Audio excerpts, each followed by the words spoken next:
আচ্ছা, আপনারা কেউ কি এই জায়গাগুলোর নাম শুনেছেন? একবার শুনে দেখুন তো। जोमदूर से चुनाव लड़ेंगे। जोमदूर जोमदूर डोमजूर डोमजूर यस, बंगाली में डोमजूर। चारोकेश्वर चारोकेश्वर चारोकेश्वर ये बेहाला से। बेहाल होता ना, बेहाला बेहाला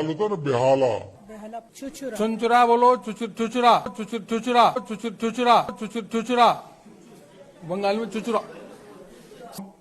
सोनपुर साउथ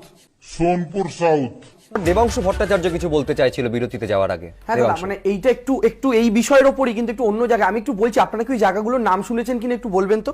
আচ্ছা, জমদূর, আচ্ছা তরুকেশ্বর, চান্ডিটালা, সোনপুর সাউথ, এই জায়গাগুলোর নাম আমাদের এখানের মধ্যে কেউ শুনেছে না, কিন্তু বিজেপির কেন্দ্রীয় নেতৃত্ব এই জায়গাগুলোর নাম জানে।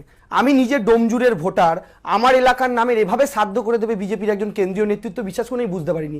এতদিন বাংলা ভাষার শ্রাদ্ধ করেছিলেন, বাংলার মনীষীদের শ্রাদ্ধ করেছিলেন, বিবেকানন্দকে ঠাকুর বানিয়েছিলেন, রবীন্দ্রনাথকে স্বামীজি বানানোর চেষ্টা করেছিলেন, বিদ্যাসাগরের মূর্তি ভেঙেছিলেন, সহজ পাঠ বর্ণ পরিচয় গুলিয়ে লাট করে দিয়ে একদম গয়ায় গিয়ে পিণ্ডি দিয়ে চলে এসেছিলেন বাঙালির প্রত্যেকটা সংস্কৃতি বোধের।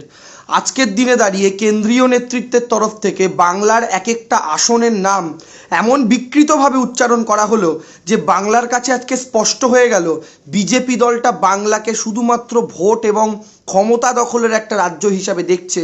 বাংলার মাটি সম্পর্কে তাদের আইডিয়া নেই, তারা বাংলার মাটিকে চেনে না, এক একটা বিধানসভা আসনকে চেনে না। বিজেপির একজন বাঙালি মন্ত্রী দেবর্ষী চৌধুরী, যিনি এই অ্যানাউন্স করছেন, তার ঠিক পাশে বসে তাকে প্রম্পট করছেন প্রত্যেকটা ভুল উচ্চারণকে। কি অদ্ভুত ব্যাপার দেখুন, বিজেপির কেন্দ্রীয় নেতৃত্বে একজনও বাঙালি নেতা নেই যারা বাংলার আসনগুলোকে সঠিকভাবে উচ্চারণ করতে পারে। একজন অবাঙালিকে দিয়ে উচ্চারণ করানো হলো এবং প্রত্যেকটা আসনের নাম এমন বিকৃতভাবে উচ্চারণ করা হলো। এটা কি বাংলার মানুষের অপমান নয়? এই যে বেহালাকে উনি বলছেন বেহালা বেহালা, এটা বেহালার মানুষের অপমান নয়? ডোমজুরকে বলছেন জমদুর, এটা ডোমজুরের মানুষের অপমান নয়?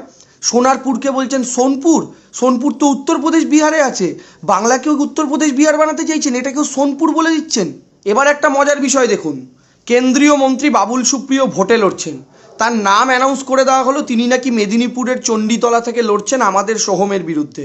তারপরেই তার পাশ থেকে দেবর্ষী দেবী তার কানে কানে বললেন, না দাদা, উনি আসলে লড়ছেন টালিগঞ্জ থেকে, বলে অন্য আর একটা চোতা বার করলেন। উনি আবার ওনার চোতার সাথে মিলিয়ে দেখলেন উনি এতক্ষণ ভুল বলছিলেন, পেন দিয়ে সেটা কেটে বললেন, না না না, বাবুল সুপ্রিয় টলিগঞ্জ থেকে লড়বেন, চণ্ডীতলা থেকে লড়বেন, চান্ডিতালা থেকে লড়বেন জজ দাশগুপ্ত। अभी केंद्रीय मंत्री श्री बाबुल सुप्रियो जी चुनाव लड़ेंगे चंडीताला से। चंडीताला बाबुल सुप्रियो जी चंडीताला से लड़ेंगे।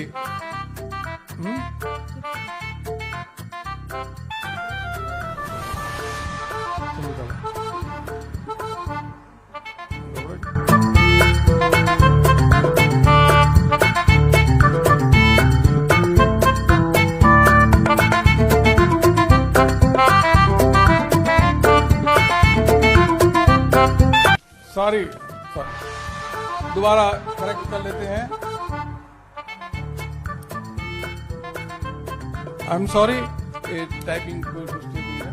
तो श्री बाबुल सुप्रियो जी जो केंद्रीय मंत्री हैं वह चुनाव लड़ेंगे टालीगंज से।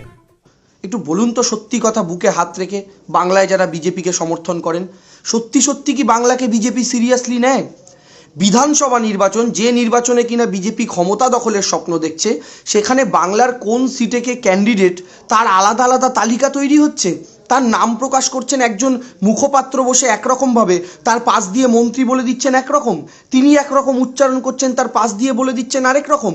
একটা নাম ঘোষণা হচ্ছে, তার সাথে সাথে আরেকজন বলছেন তিনি লড়তেই চান না। এটা কি হচ্ছে? এবং সবচেয়ে বড় কথা, তৃণমূল কংগ্রেস 294টা কেন্দ্রে একবারে তালিকা ঘোষণা করে দিয়েছে যে পচামালগুলো যাওয়ার চলে গেছে। বিজেপি কখনো 25টা সিট, কখনো 35টা সিট। আপনাদের কারো কোষ্ঠকাঠিন্য হলে দেখবেন পেট একবারে ক্লিয়ার হয় না, ঘন্টায় ঘন্টায় একবার করে যেতে হয় টয়লেটে। বিজেপির কি রাজনৈতিক কোষ্ঠকাঠিন্য হয়েছে? না হলে কখনো 25টা সিট, কখনো 30টা সিট, কখনো 40টা সিট, নাকি বিজেপি এখনও অপেক্ষা করছে তৃণমূল থেকে আর কত পচামাল আসবে তাদেরকে আমি জায়গা দেব? আজকে রবীন্দ্রনাথ ভট্টাচার্য সিঙ্গুরে প্রার্থী হওয়ার পরে আমি সম্মান করি সেই ব্যক্তিকে, ওখানকার বিজেপি নেতৃত্ব, বিজেপির নেতারা বিক্ষোভ শুরু করে দিয়েছেন। ওরা বলছেন যার বিরুদ্ধে লড়লাম তিনি কেন মাথার উপরে ক্যান্ডিডেট। ডোমজুরের বিজেপির কর্মীরা বলছেন যে রাজীব ব্যানার্জির বিরুদ্ধে লড়লাম তিনি কেন মাথায় ক্যান্ডিডেট। যে বৈশালী ডালমিয়া চ্যালেঞ্জ করলেন তিনি বালি থেকেই নাকি লড়বেন, লড়ে তৃণমূলকে হারাবেন, আমাদের প্রার্থী রানা চ্যাটার্জিকে হারাবেন, সেই বৈশালী ডালমিয়াকে দেখা গেছে উলুবেরিয়ার দিকে পাঠিয়ে দেওয়া হয়েছে। এভাবে বিজেপি তৃণমূল কংগ্রেসের নেতাদেরকে নিয়ে আপনি যদি বিজেপির তালিকাটা দেখেন, এক, মন্ত্রীদের নামিয়ে দিয়েছেন। প্রার্থীর কতটা অভাব হলে কেন্দ্রীয় মন্ত্রীদের ময়দানে নামাতে হয়, সাংসদদের ময়দানে নামিয়ে দিয়েছেন, লকেট চ্যাটার্জি থেকে শুরু করে নিশীথ প্রামাণিক প্রত্যেককে ময়দানে নামিয়ে দিয়েছেন। অর্থাৎ বিজেপির তালিকায় কে? কেন্দ্রীয় মন্ত্রী, সাংসদ যারা অলরেডি ভোটে জিতে এমপি হয়ে গেছেন, যারা 7টা বিধানসভা কেন্দ্র নিয়ে একটা লোকসভা সাংসদ, তাদেরকে আবার ডিমোশন দিয়ে বিধানসভায় লড়তে পাঠানো হচ্ছে, এবং তৃণমূলের এক্স নেতা। এটা হচ্ছে বিজেপির প্রার্থী তালিকা। এই প্রার্থী নিয়ে বিজেপি তৃণমূল কংগ্রেসের বিরুদ্ধে লড়বে।